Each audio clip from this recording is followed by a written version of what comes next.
This is the OTB Television Network, a service of Capital District Off-Track Betting.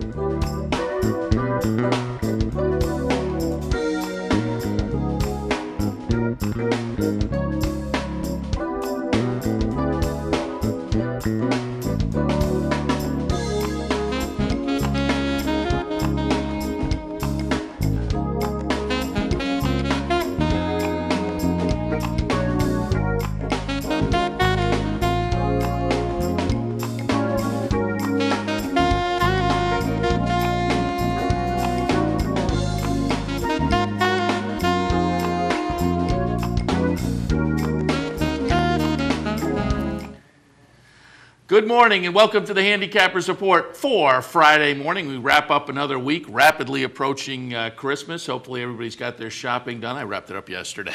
We're still in the middle of it. Yeah, I've been there, but I had to send a bunch of stuff out, so I wrapped it up and got things in the mail yesterday, and hopefully you all have it done. Looks like it's going to be, weather-wise, at least looks like it's going to be a nice weekend with some decent temperatures around here, so we got that going for us. Yeah, and down at Aqueduct, they are fast today. They're calling for sunny and mild in the 40s today, so it's going to be good. Yeah, we had nice weather. John DeSilva on with us yesterday, and they're looking at 60s potentially over the weekend. Yeah. Dave Rodman was on from Laurel, same situation down there. So nice weather, looks like all over for racing this weekend as compared to last week. Do want to remind people before we move on, got a couple of bank rolls coming up that you can participate in.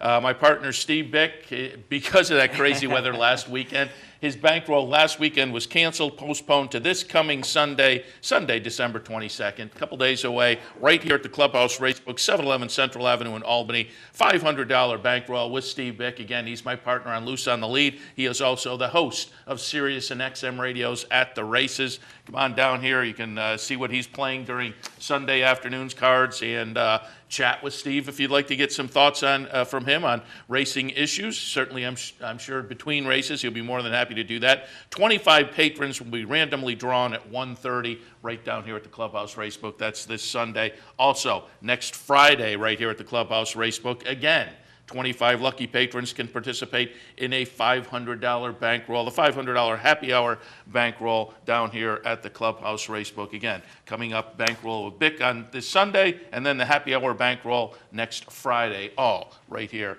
at the Clubhouse Racebook. And hopefully, they will get a little more value chunked into the two racing days than yesterday. I was watching racing at Aqueduct yesterday, kind of in the background while I was working on the computer and whatnot, and realized it was a very chalky day. But it wasn't until I came in that Jeff was mentioning the pick six. Pulled up the pick six results here. If you went 6 for 6 yesterday, you were rewarded with $70. If you went 5 for 6, $4.40. Ouch! You do all that handicapping, and that is a rough way to win. It was just a very chalky day yesterday. Probably the highlight of the day. Although she didn't pay a lot, was watching La Verdad win the 8th race. It was a kind of an interesting run race where Mallory Strandberg made a real premature move on the Cubicle Queen and just kind of blew by La Verdad. But La Verdad showed some maturity by not trying to, go with her, just kind of sit and kind of idle a little bit and when she was ready. And, I'm not going to blame the girl because why not? Yeah, oh yeah. Why not? I mean, you take the opportunity. If it worked out, boy, she's going to be a superstar. So I'm all for aggressive, and it doesn't always work out. But Yeah. I'd rather have a jockey be aggressive and then lose it in the stretch than be passive and never have a shot. Yeah. In the stretch, you're just saying, "Oh, come on, you had to get going much sooner than that." I spent a brief time after I lost the bug at Finger Lakes, and they had the Budweiser sprint race up there. Safely Kept came up to run in that, and I was on a local horse named Northern Crush. And I broke really well, and she broke to the inside of me, and she was on the lead. I'm at the 3/8 pole. It was like 102 degrees that day. So you know what I did, Seth? I took a shot at her around the turn. I'm thinking, new racetrack, it's really hot. I ran up there. I eyeballed her around the turn. Of course, she left me at the top of the lane, but I held on for second. I was like 30-1 or something like that. But what a thrill I put into the local people. Yeah. I mean, so you know what? Take a chance. Yeah, just take a chance. To say, I'm all for that. And you mentioned Strandberg.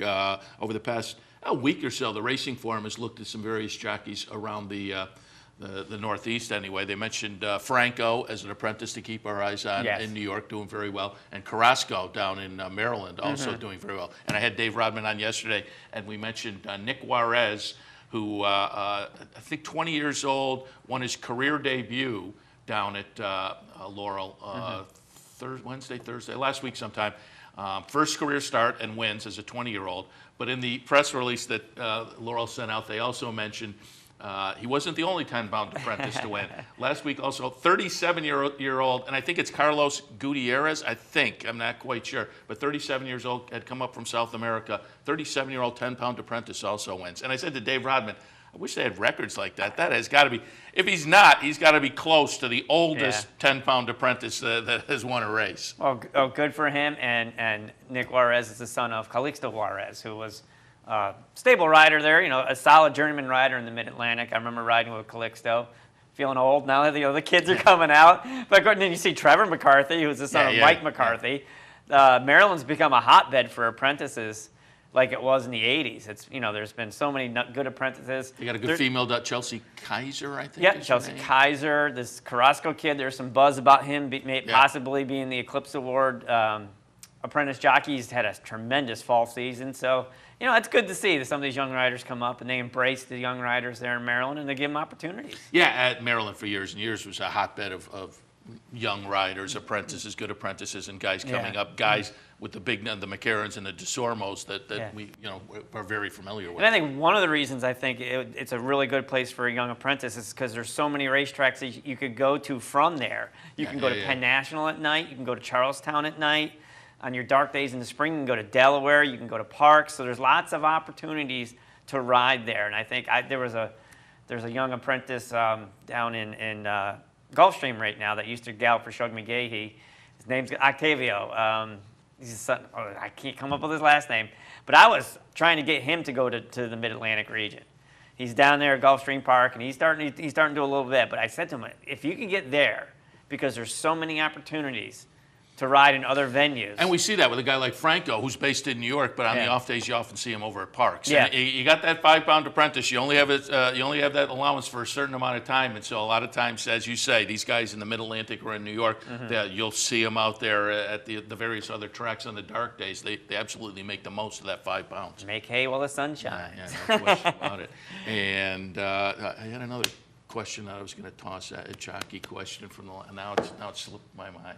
All right. Well, we'll shift if I get it. Octavio Vergara Jr. I think is his name. His father was a jockey also. Nice young man.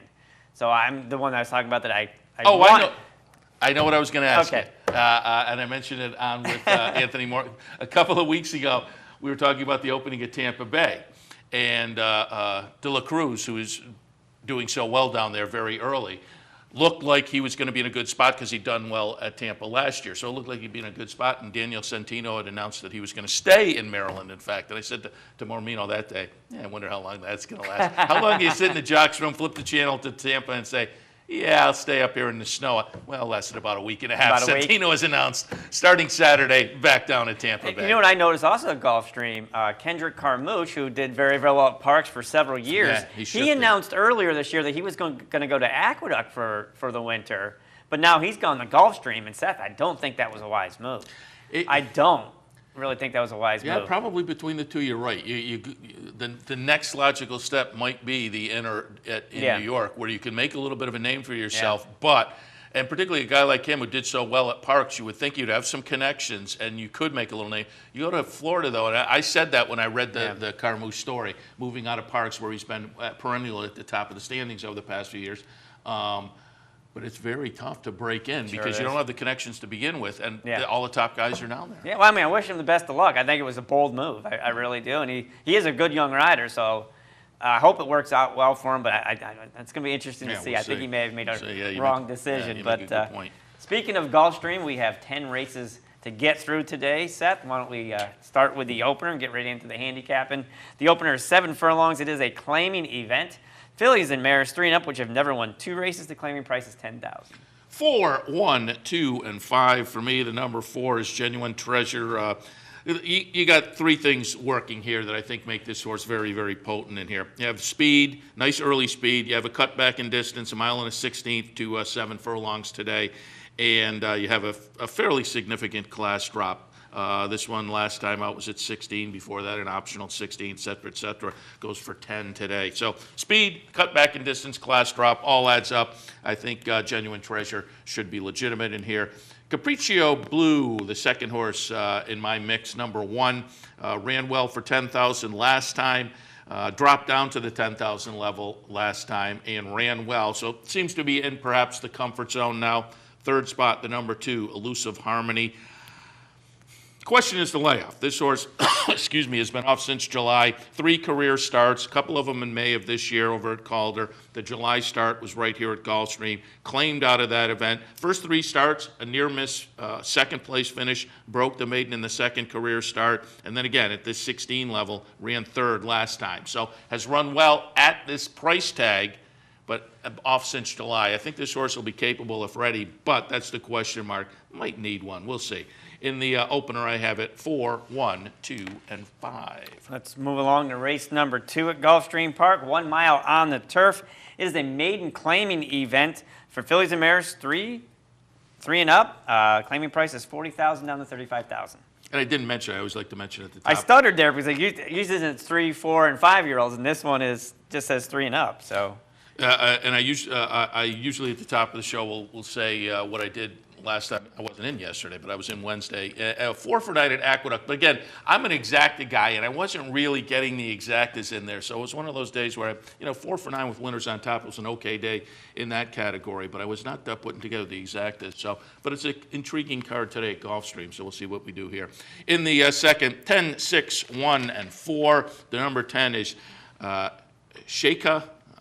I'm guessing is how you're going to pronounce that. It's a Jonathan Shepard horse. Obviously, folks who watch the show know I am always high on Shepard runners. This one, with some class relief and Joel Rosario, watching Shepard over the years, when he teams up with one of the top jockeys, the horse becomes even more interesting to me. So this horse had been training, I'm assuming CAM is Camden. And so ships down for this race. Actually shipped down for the last race here at Gulfstream, which again, maiden special weight company. So you have Shepard, you have Rosario on board, you have a class drop from maiden special weight to maiden claimer. So I think this horse, it adds up and becomes very interesting for me. Second spot, the number 6, Bet on Kitten. My top pick, it's Shepard and Rosario. This one is Ramsey and Maker. Maiden special weight to maiden claim move also being made. So similar to my top pick. I like the connections. I like the class drop. Bet on Kitten gets in the mix.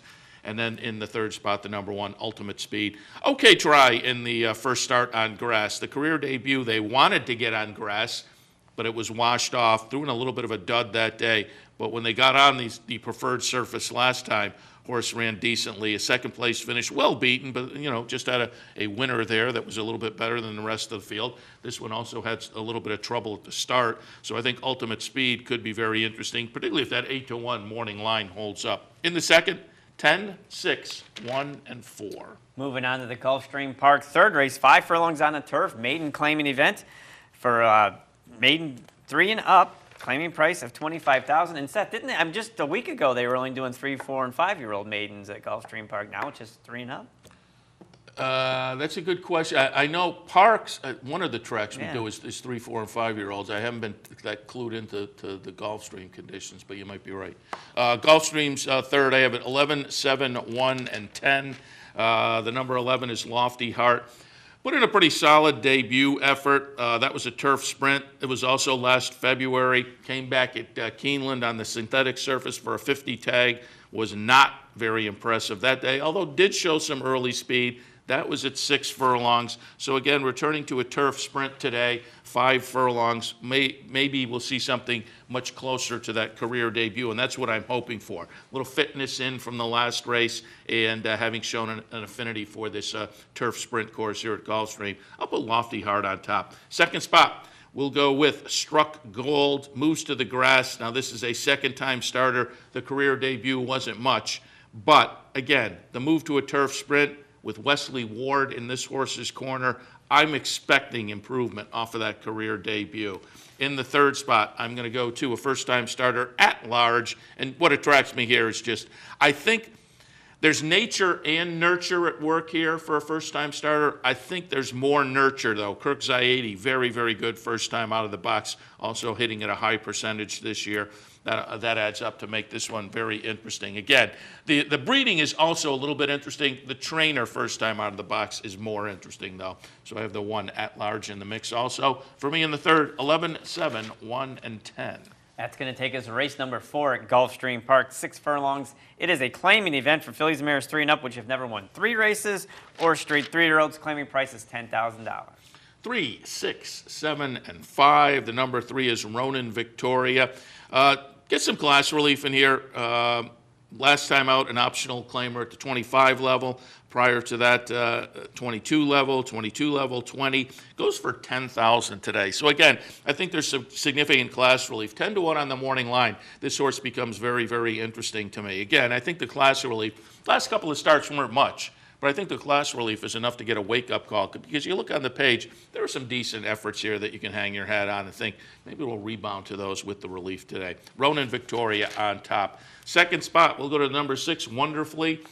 This horse might be interesting trying the dirt. Comes in from Canada, raced at Woodbine most recently, and has been on synthetics, obviously, up there at Woodbine. In the 23 lifetime career starts, 22 of those on synthetics, 1 on turf.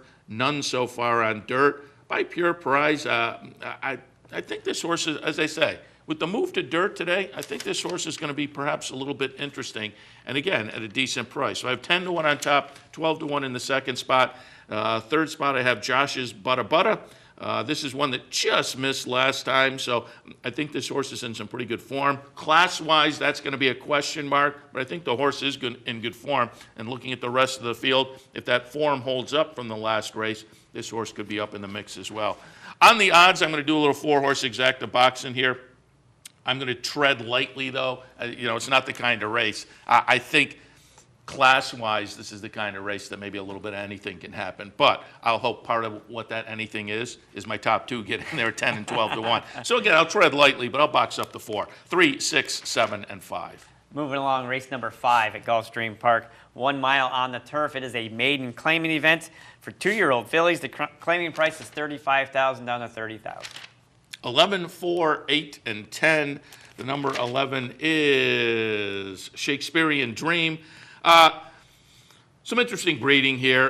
You have Christophe Clement. So again, on the nature and nurture side, I like the nurture quite a bit. First-time starter from Christophe Clement, going a couple of turns on the turf. That's been a nice angle over the past few months, certainly. But also, the dam produced a sibling called Milwaukee Mix. That one won its career debut. That was back in May of 2011. Again, you have some precociousness on the bottom side. You have a trainer who can certainly have them ready to go first time out of the box, and Joel Rosario on board. So it all adds up. We'll put Shakespearean Dream on top. Second spot, another first-time starter. It is Contend. It's owner Paul Papa. It's Chad Brown. So again, I think these are some connections that certainly like to win first time out, can win first time out. And the breeding with Big Brown on top is also, I think, precocious. Now, the dam, this is her first foal, so we couldn't look up anything there. But with the sire, with the connections, I think Contend is kind of interesting. And then out in the third spot, the number 8, Hidden Intentions. Dropped in for a tag last time and ran an okay second, but that was an off-the-turf event. I'm looking at this as kind of the first on the turf for a tag. So not really getting class relief off the last, but I think the angle of class relief first time with that class relief on the turf is kind of interesting. So again, this will be the first race this horse has run for a claiming price on the turf, and that's kind of the angle I'm going at there. So Hidden Intentions, getting some class relief gets into my hunt also. In the fifth today, I have an 11, 4, 8, and 10. And there you have assessed selections for races 1 through 5 at Gulfstream Park. We need to take our first break. When we come back, we'll finish out today's Gulfstream Park card. So please stay tuned. You're watching the OTB TV Network. I'm Seth Merrill. Join me weekdays at 10 for Racing Across America. We'll look at important races from around the country, get insight from top handicappers and analysts, and preview the upcoming week in racing. That's Racing Across America, weekdays at 10, right here on the OTB TV network. Here in upstate New York, no one provides bettors with more wagering options than Capital OTB. Our network of branch and easy bet locations stretches from the mid-Hudson Valley all the way to the Canadian border and west to central New York. So whether you need to place a bet, fund your Capital Bets account, or watch the next big race, all the action is just around the corner. A full list of our branch and easy bet locations can be found online at capitalotb.com. Capital OTB, the better and most convenient choice for wagering in upstate New York. I got it. Watch me. I got it. Hey! I got something that makes me want to shout.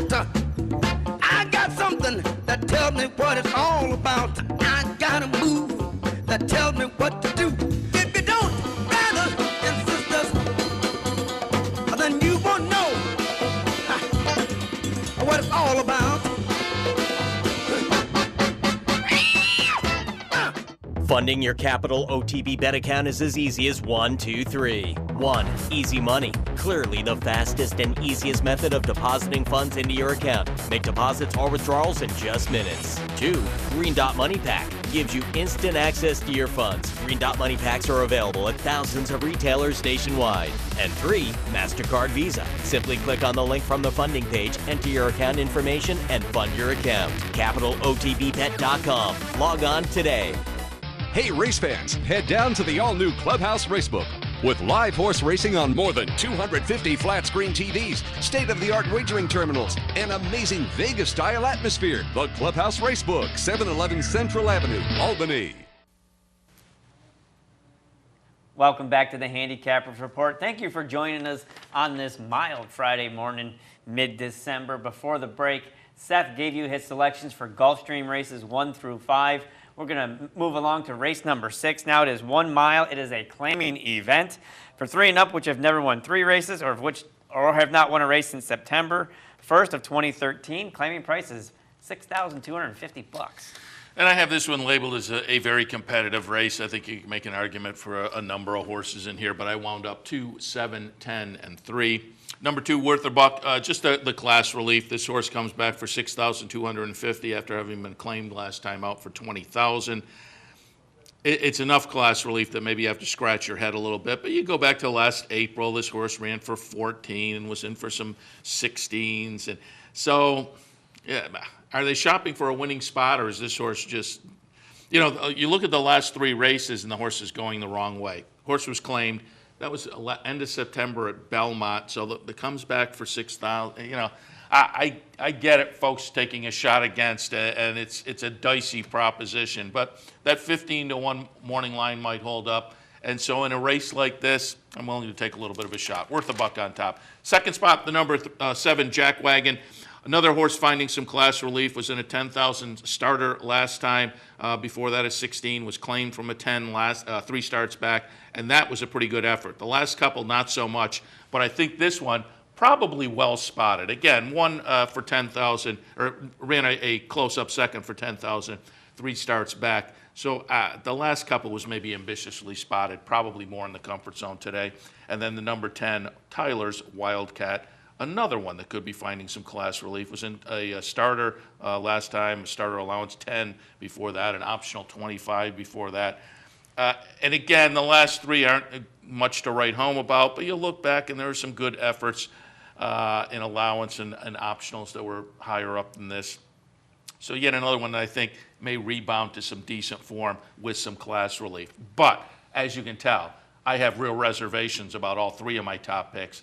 And as I said at the top, you can make an argument for a few of them in here. So it's a competitive race. Tread very lightly as you jump into this one. But I have it 2, 7, 10, and 3. That's going to take us to race number 7 at Gulfstream Park. Very nice maiden special weight event, 6.5 furlongs for 2-year-old fillies. And I'm going to do a 4-horse exacta box in here. And I think I'm also going to do a win place on my top pick, the number 5. I have it 5, 7, 4, and 2. The number 5 is Gage. First-time starter for Bill Mott. And with we have a couple of Pletchers in here, and I have them both in the mix right underneath. I may wind up kicking myself going against the Todd Pletchers. But Gage is kind of interesting. Wharf run on top, so there's certainly some potent and precocious breeding there. Mott can have him ready first time out of the box. So we'll see. Sometimes he does, sometimes he doesn't. Some of these trainers, it's a little hard to predict. But I think there's enough breeding here that this one could be kind of interesting. The dam produced a sibling called Stone Hope. Took 4 starts to win, but the 3 starts just before that, all nice second place finishes. So 3 seconds and a win for the sibling. Another sibling called Budget that took 4 to win, but was second in the career debut at 21-1. So again, I think there's some precociousness from that sibling. And a full sibling called Brilliant. Folks may remember that one. Third in the career debut, then a couple of seconds, and then won. So it took 4 starts to win, but was right up there in the hunt in the first 3. Followed that up with a second place finish, and then 3 wins right after that. So in the first 8 starts, 4 wins, became a graded stakes winner. 16 starts, 10 times in the exacta, and again, that was a full sibling called Brilliant. So there's some breeding here that I find very, very interesting with Gage. I'll put that one on top. Again, I'm going against the Pletchers, but I have them right in the mix. I'm going to go Lucky for You in the second spot. I love Malibu Moon's first time out of the box. The dam produced a sibling called Empire Knight that was second, then won in the 3rd career start. I think that says precociousness. And the other Pletcher, Spring Blossom, in the 3rd spot for me. By APND, Miraculous, missed the dam. I think, again, there's breeding there, and there's Todd Pletcher. There's both nature and nurture. So we'll throw that one in the 3rd spot. So we have 3 first-time starters, but in my exacta mix, I'll also use AP Tigress. There's a horse that in the first 2 starts, a couple of second-place finishes. So of the horses with experience, that's probably the one that attracts me most. So again, I'm going to box up my 4 in here. Also do a little win place on my top pick, the number 5. I have it 5, 7, 4, and 2. That's going to take us to race number 8 at Gulfstream Park, 6.5 furlongs. It is a starter optional claiming event for 2-year-olds. 4, 3, 5, and 1. 4, 3, 5, and 1. 4 is Harry's Holiday. Harry's Holiday, a couple of career starts so far. Broke the maiden in the career debut at Churchill. Claimed out of that race for $30,000. Then went in a starter allowance at the 50 level and ran a good second behind Ichiban Warrior. I think Harry's Holiday is a tough, nice 2-year-old competitor, as evidenced by those Churchill races, and I think that fall meet at Churchill is very salty and competitive for the 2-year-olds. Goes out for Mike Maker. I think Harry's Holiday is logical. Second spot, the number 3, High Roll. A couple of synthetic starts up at Arlington. Broke the maiden in the career debut, then was very, very ambitiously spotted in the Arlington, Washington Futurity at a mile. Ran 5th that day, excuse me, was kind of up in the hunt early and then faded. I think probably more properly spotted today, High Roll should be in the mix. And then in the 3rd spot, the number 5, Kitchen Police, goes out for Wesley Ward, Ken and Sarah Ramsey. A couple of starts at the maiden 50 level to begin the career. A second, followed by a nice win. Plenty of early speed. I think this horse is going to fit well with this particular bunch in here. In the 8th at Gulfstream, 4, 3, 5, and 1. Moving along to the 9th at Gulfstream Park, mile and 16th on the turf, claiming event for 3 and up, which have never won 2 races. The claiming price is $16,000. And like the race a couple back that I labeled competitive, I labeled this one tough. If you're playing late picks, these 2, what was it, the 6th? Yeah, it was the 6th and the 9th are a couple of skull busters. But I have it 11, 3, 5, and 2. The number 11 is Sir Leslie. I just think the numbers this one is firing look pretty good. This is a horse that has been racing most recently at Aqueduct. Prior to that at the Meadowlands, prior to that Belmont. So comes down from New York for Phil Serpy. Back to the grass. The last race was an off-the-turf event, so getting back to the preferred surface. And again, on the numbers, I think this horse could be kind of interesting. So at 15-1, again, in a tough race like I did a few races ago, I'll take a little bit of a shot because I think you can make a case for and against a bunch in here. But I'll put Sir Leslie on top. Second spot, the number 3, Yankee Kitten. Again, Wesley Ward and Ken and Sarah Ramsey have to pay attention to everything they send out.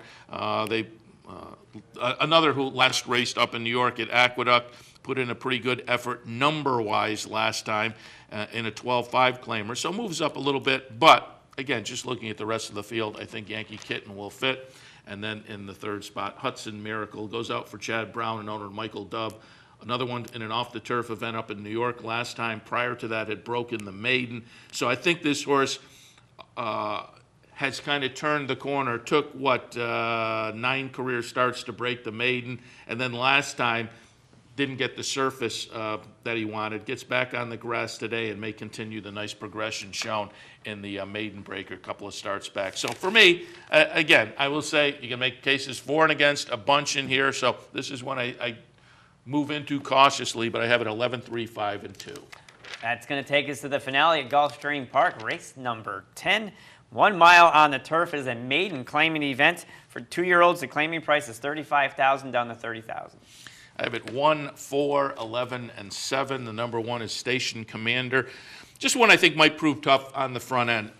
This is a 1 mile turf event. This horse was in an off-the-turf event last time and didn't show much. A couple starts back, though, was in that brief Meadowlands meet, Monmouth at the Meadowlands on the turf, and showed some good speed 2 starts back. I think coming from the 1 hole, if Edgar Prado sends this horse early, Station Commander could be tough to reel in late. So by the time they hit the first turn, we'll get a good idea of if my strategy is going to work out, because I'm hoping this is a catch me if you can kind of a situation. Second spot, the number 4, Ransom Paid. Couple of turf starts most recently. 3 starts in the career so far. Obviously improved on turf. Gets back on turf today. And then in a field that, you know, a few of these have had chances and haven't shown much. I'll go with the fresh face also in the mix. Number 11, Thunder Punt. Just enough there that makes this one a little bit interesting, nature and nurture.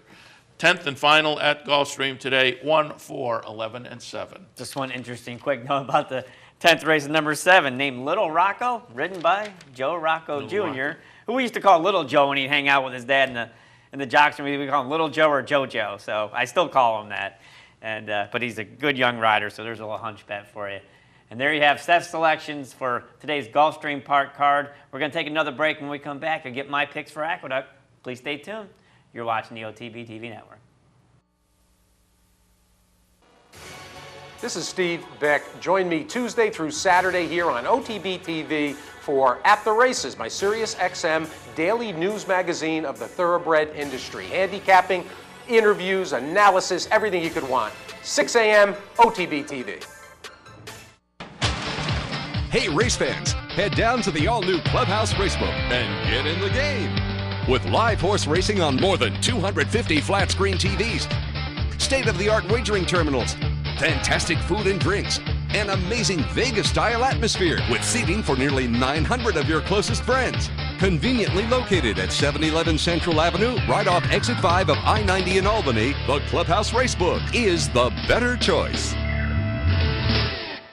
Each morning on the OTB TV network, you get the very best in horse racing programming. Weekdays begin with the Handicappers Report, where professional handicappers share their selections and analysis of the day's racing. Followed by Racing Across America, a daily conversation with racing personalities from around the country. Saturdays include Down the Stretch, where Mark Casano speaks with the biggest names in racing. And Sunday mornings, it's Loose on the Lead, where Steve Bick and I offer news and a unique lineup of weekly guests. All here on the OTB TV network.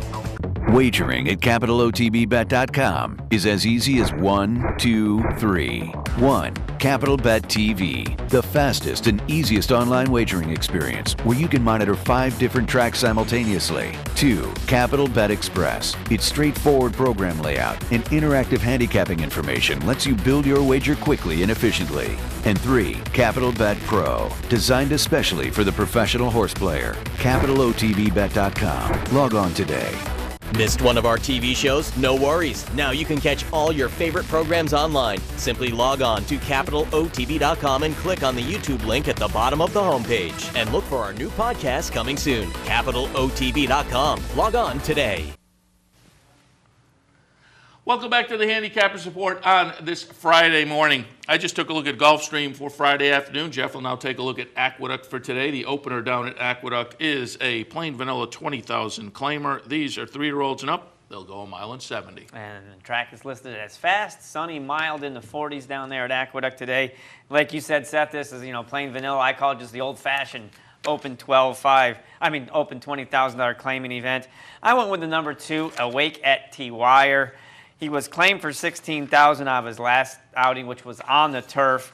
So this is a horse that doesn't have an awful lot of dirt experience, only 3 starts, but 1 win on dirt at Parks.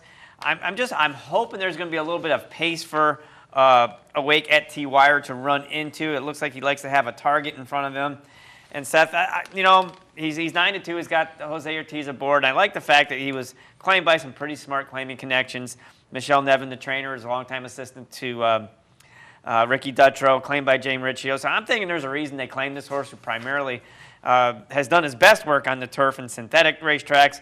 They see something. I'm going to go with it because he has won at Parks at some point this year, and I think he should get a nice setup today. For second, I went with the number 1, SCOTUS, who was claimed from Michelle Nevin out of his last start by Eddie Keneally. He was favored that day in an off-the-turf event. He won quite easily. He does have tactical speed from the 1 post. I'm not all too sure I'm gonna like him at even money. He's got to be in your picture, but even money I think is a little bit short on him to take in the top spot. That's why I went with Awake at T-Wire. That's hard to say, Mr. Seth. I went with him at top. For third, I'm going to go with the number 5, Purge Bird. He could possibly assume the pace setter's role. The number 7 has a little bit of speed, but Purge Bird is coming out of a sprint race at Finger Lakes and had a pretty nice season up there at Finger Lakes. Last win was at the 12-5 level at Finger Lakes, and we're seeing that yesterday a couple of the Finger Lakes horses, and they ran pretty good. So let's put Purge Bird in the third spot. Maybe the $20,000 level is a decent spot for him during the winter time. He has raced on the Aqueduct Inner Dirt before, 7 starts, a win, a second, and a third. Let's put him in the third spot. 2, 1, and 5 in the Aqueduct opener. Race number 2 at Aqueduct this afternoon, maiden special weight event. These are 3-year-olds and up. They will go 1 mile. 6, 4, and 5 here. The number 6, Brabham. It's going to be adding blinkers after setting the pace and fading in his previous 3 starts. It's going to be shortening up to a mile. And Seth, a lot of people believe you put blinkers on a horse to make them faster early.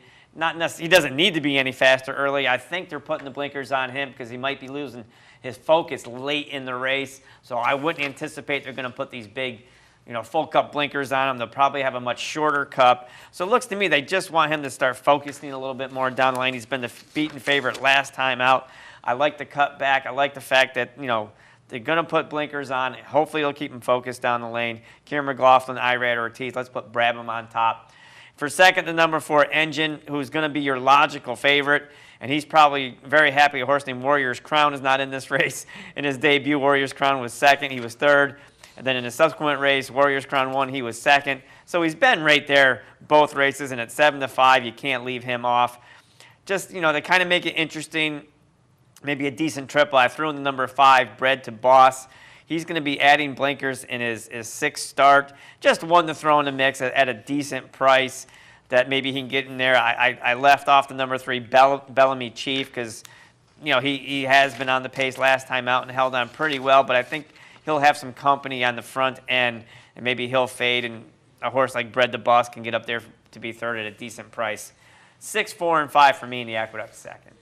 In the third today at Aqueduct, we have a starter allowance optional claim. We're at the $50,000 level. These are fillies and mares, 3-year-olds and up. They'll go 1.70 miles.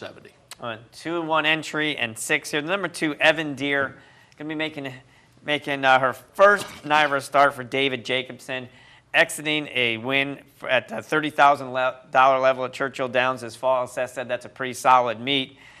And going to be stretching out, and certainly has the pedigree to do so.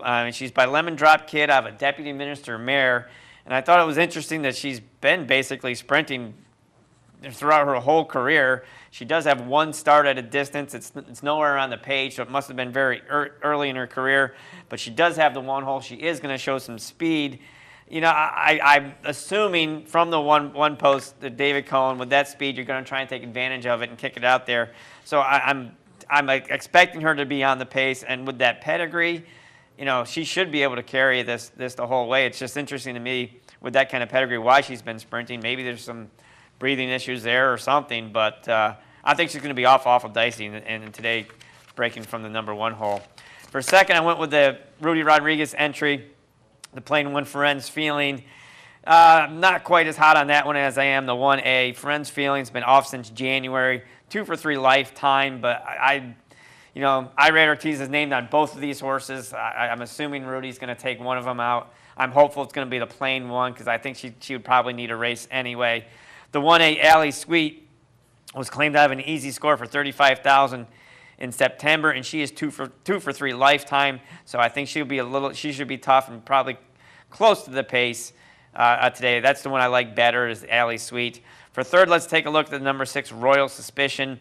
Her last 2 races at Aqueduct, pretty darn good. A second in the state bred second level allowance race, and then came back and got that condition done. So is eligible for this condition here. Again, she's been just solid all year long at Parks and at Aqueduct. Let's put her in the third spot at 5-1. And yeah, I'm going to be really interested in who takes the lead in here, and I'm going to assume it's going to be my top choice, Evan Deere, stretching out off of sprint races with David Cohen aboard. So 2-1 entry and 6 in the Aqueduct third. Fourth race today at Aqueduct is a maiden claiming event. Claiming tags $20,000. These are 3-year-olds and up. They'll go a mile and 70. All right, Seth, I'm going out on a limb here. I'm going to go like 7, 8, and 6. The number 7, Mad Props, has run twice and has done absolutely nothing. Whoa, you are going out on a limb. Absolutely nothing. And I watched that last race. That was maiden special weight on the turf. Horse never really got involved, but was ridden by Chucky Lopez that day. Chucky's going to stay aboard. Maybe there's a reason. Maybe he felt something underneath him. They're dropping him all the way down to 20,000 maiden. So big class relief there. He's 20-1 in the morning line, trained by Billy Turner. Obviously, this is a house horse bred by his wife, Pat, still owned primarily by Pat Turner. Let's just take a shot because you know what, Seth? This is a maiden 20,000 going a mile and 70 yards. We've seen some big prices in races like this. I'm just going to take a shot that Chucky's going to send this horse out, and it's going to make all the difference in the world. The pedigree is definitely not. By Flatter, who stands for $20,000, a solid stallion of an Ergen mare. There's some pedigree there. Hopefully this horse, maybe will turn it around today. For second, I went with the number 8, Lion King. Son of Lionheart's going to be switching to dirt after 3 starts on grass. Trained by David Jacobson, ridden by David Cohen, 9-5 in the morning line. I don't see there's going to be any question. I mean, Lionheart ran well on the dirt himself. As I said, he was claimed 2 back for $35,000. He was second. I don't think the switch back to dirt or switch to dirt doesn't bother me whatsoever. He's probably at the proper level. It's going to take an awful lot of money. For third, I went with the number 6, Mach 7. He took over a year off between 2 career starts, but he was claimed for $16,000 in his prior race. He kind of messed up at the break that day. Off slow, veered in. They're going to put blinkers on him. And I bet these will be more serious blinkers than they're going to put on that Kieran McLaughlin horse earlier I talked about. They'll probably put some pretty serious blinkers on this horse. Should be able to move him up a little bit. He still ended up running decent that day. Finished 4th, got beat 3 1/4 lengths. Mike Luzzy aboard, solid veteran rider at 8-1. And the horse I left off, Seth, was number 1, Zol Zane at 2-1 the morning line. Has been running at Woodbine. On the synthetic track. It's going to be doing dirt for the very first time. Got beat for $32,000 claiming in October up there, so I'm a little suspicious. I don't know how tough those races are. Maybe he fits, maybe he doesn't, but I'm just going to have to see it one time for myself. So, yep, Seth, I'm going out on a limb this time. 7, 8, and 6 in the Aqueduct 4th race. Yeah, you ain't kidding. You're going to get your price in here. Now I like Flatter as a sire of precocious runners, and this one hasn't shown anything on turf. So maybe to wake up with the drop and the move to dirt, and as you say, it's one of those races. Why not take a Chucky shot? rode him last time, and for some reason he's going to ride him back. I know he loves the ride. He'll take whatever, but maybe he found something. Maybe he felt something. So. We'll see. Race number 5 at Aqueduct this afternoon, 12,500 tags. These are 3-year-olds and up. They'll go in a mile and a 16th. 4, 1, and 6 here. I didn't see an awful lot of places to go. The number 4, Terminus, going to be seeking his 3rd straight win for trainer Nick Elser, Irad Ortiz aboard. Same level as last time. He should get a similar setup or he should be stalking the pace. So I think as long as he can stay consistent, Nick Elsler does a very good job. So let's put Terminus on top. For second, I went with the number 1, JW Blue. Just got up on December 1st at a 12.5 at 1 mile. Has the 1 post, should be able to save ground around there. Like I said, no real big surprises with my top 2 choices here. And even my third choice, the number 6 Special Action is 4-1, the morning line. Galloped in the mud at Finger Lakes on December 4th for 8,500. 8,500, 12.5 here. I don't know how much of a difference it's going to be, but been very, very consistent this year. 10 starts, 4 wins, a second and a third. So you got to appreciate that kind of consistency. Let's put him in the third spot. I just didn't see any long shots in here for me, Seth. 4, 1, and 6, Aqueduct 5th race. All right, that brings us to our last commercial break of the hour. Stay tuned. I'm Steve Beck. And I'm Seth Merrill. Together, we're loose on the lead on Capital OTB, Sundays at 10 a.m. Why should they watch, Seth? Sit down on Sunday, have a bagel, get some great racing conversation. Cream cheese only, no jelly. Sundays, 10 a.m., loose on the lead, Capital OTB. Using CapitalOTBBet.com is as easy as 1, 2, 3. 1. Simply log on with your username and password from the homepage. 2. Fund your Capital OTB account through our Easy Money, Green Dot, or Visa MasterCard options. And 3. Place your bet on one of our 3 easy-to-navigate wagering platforms, Capital Bet TV, Capital Bet Express, or Capital Bet Pro. CapitalOTBBet.com. Log on today. Here in upstate New York, no one provides bettors with more wagering options than Capital OTB. Our network of ranch and easy bet locations stretches from the mid-Hudson Valley all the way to the Canadian border and west to central New York.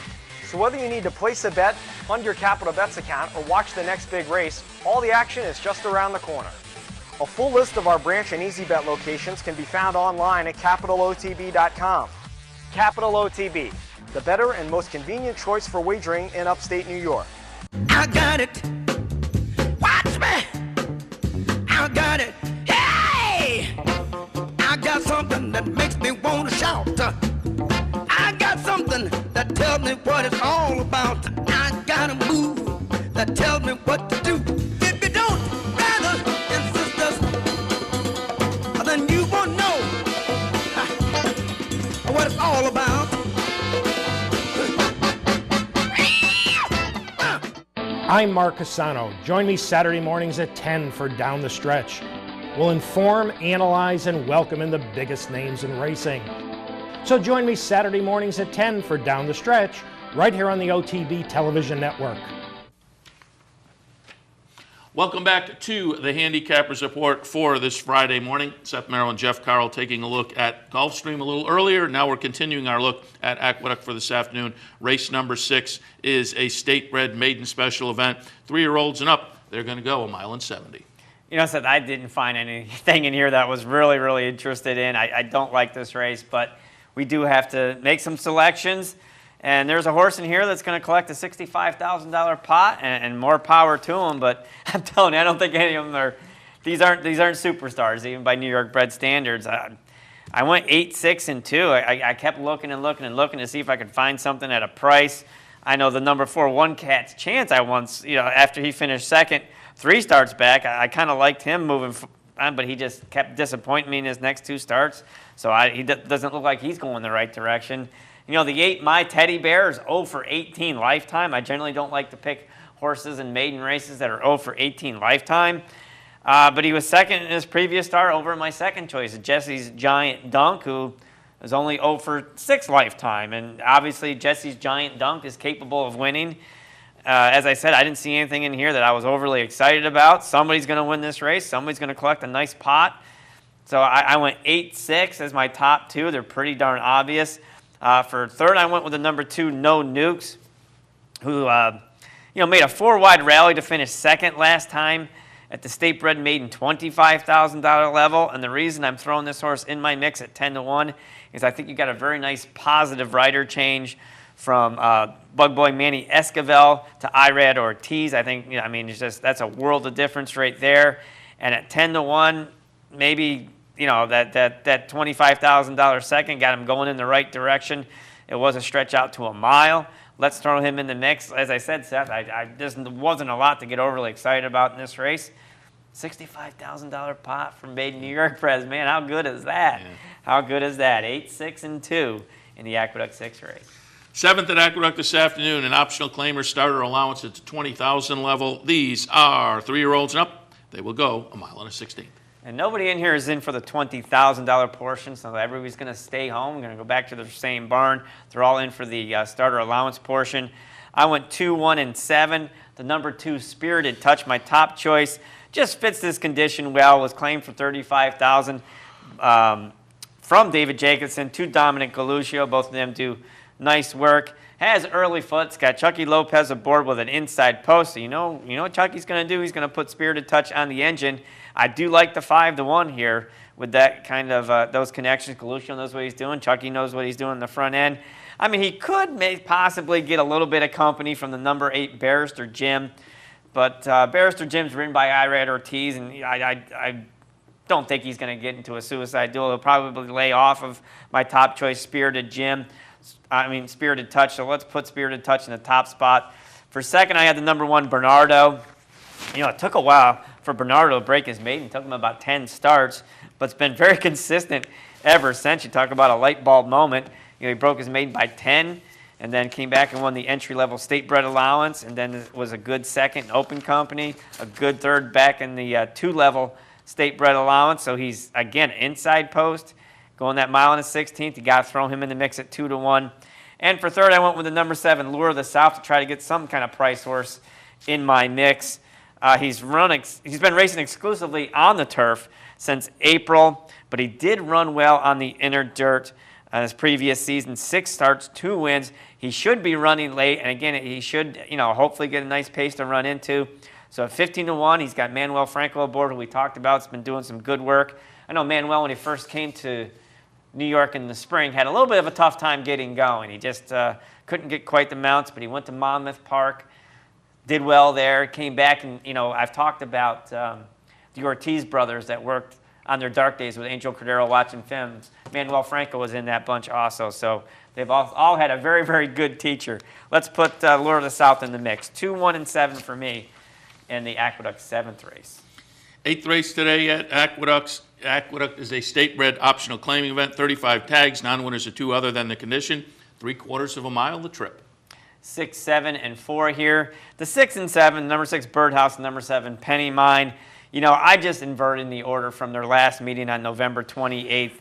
Penny Mine finished in front of Birdhouse, basically the same condition. Birdhouse, you're going to get 4-1 with Irad. Penny Mine, you got 5-2. So, I mean, they look like the 2 best horses in this race. If they come back and can duplicate their prior effort, again, no real big mysteries there. So let's go 6, 7. For third, I have the number 4, Uncle Southern. Her only 2 dirt starts are awful, awful bad. But the connections are willing to try. You got Linda Rice and Cornelio Velasquez, who just had, both of them had a dynamite day yesterday. So they're hot right now. Seth, it's that time of the year, especially if you have a New York bred. I mean, it's not economically feasible unless they're really superstars to take them down south and run them on the turf. If they're willing to give this filly another chance, I'm willing to give her another chance at 6-1. The number 1, Saichi Sweeping, looks to be the pace of the race. She's the only one that's in for the $35,000 portion of the race. So I think she's going to set up a very nice setup for Birdhouse and Penny Mine, my top 2 choices. And at 6-1, let's throw in Uncle Southern. Hopefully that she'll take to this inner track. 6, 7, and 4 in the Aqueduct 8th race. Finale today at Aqueduct, a state-bred maiden special event. These are fillies and mares, 3-year-olds and up, 6 furlongs. I went 5, 4, and 8 here. The number 5, Shea Darby. I'd love to get the 3-1 on this filly. She's returning from a 15-month layoff. As a 2-year-old, she only ran twice. She was second in her debut race to Kitty Panda. Then they sent her up to run it in the ladies' fingers at Finger Lakes.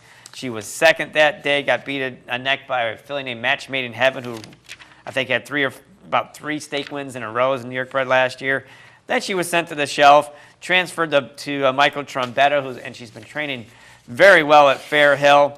And this is a filly by Street Sense. I have a Lear fan mare who probably is bred to go longer, but she showed some good early speed and good early foot in her 2 races as a 2-year-old.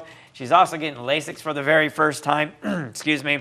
Seth, if I get 3-1 on Shea Darby, I'd be awful happy. Excuse me, Cornel Velasquez aboard. Let's put her in the top spot. For second, I went with the number 4, Tropical Trouble. This is a first-time starter by Utopia, trained by Dominic Schettino, who we know Dominic does a nice job preparing his horses for their first start. And actually, this filly has 2 gate works leading into her debut, so you have to think that Dominic is looking for her to run very well her first time out, taking her to the gate and making sure she breaks well. 6-1 in the morning line with Junior Alvarado board. I think that's a nice little exacta for me. And for third, the number 8, Moonstone Beach, was a decent second in her debut, and should definitely benefit from that race. She was second, got beat 5 3/4 lengths. That was mating 35,000, and now they didn't want to put her back in for a tag. Maybe she showed, enough ability, came out of the race in good shape. We've always said that's not necessarily a bad sign when a trainer wants to elevate them, especially early in their career. They might not necessarily want to lose this daughter of Disco Rico. So at 10-1 with Manny Franco aboard, I think that's a pretty solid triple for me. 5, 4, and 8 in the Aqueduct 9th and finale.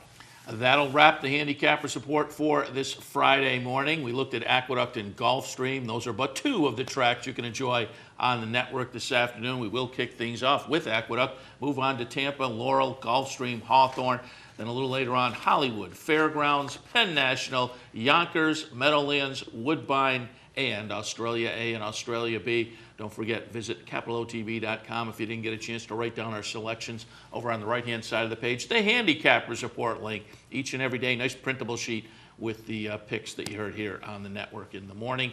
And don't forget, there's a Bet 50, Get 50 promotion if you're a new Capital Bets account holder, first to 50 you bet in, Capital OTB puts 50 into your account. That goes on for the month of December, and I bring even that up. if you win with your yeah, it's 50. even more money. But I bring that up because that also allows you, if you're a Capital Bets wagering account holder, you get to participate and join in and play on capitalotbbet.com, our brand new wagering platform, which has all the bells and whistles. And as it says right there, it is, I can vouch for this, state of the art. And even you can put if you have a smartphone, there's an app you can download on your smartphone. Very easy. I'm on it all the time. It's just, we're lucky to live in the 21st century. Absolutely. What do we ever do without smartphones, easy passes, and GPSs? It's just amazing. It's crazy. I remember the old dial phone. I remember when you were watching TV, you had to get up and walk across the room and actually turn a knob. And you didn't do it too often because there was only 3 choices. That was it. That was about it. All worked out. All right, that wraps things up for the Handicappers Report for this Friday morning. Seth Merrill and Jeff Carl. We are going to head out now. Good luck this afternoon. Stay tuned. Up next, Racing Across America.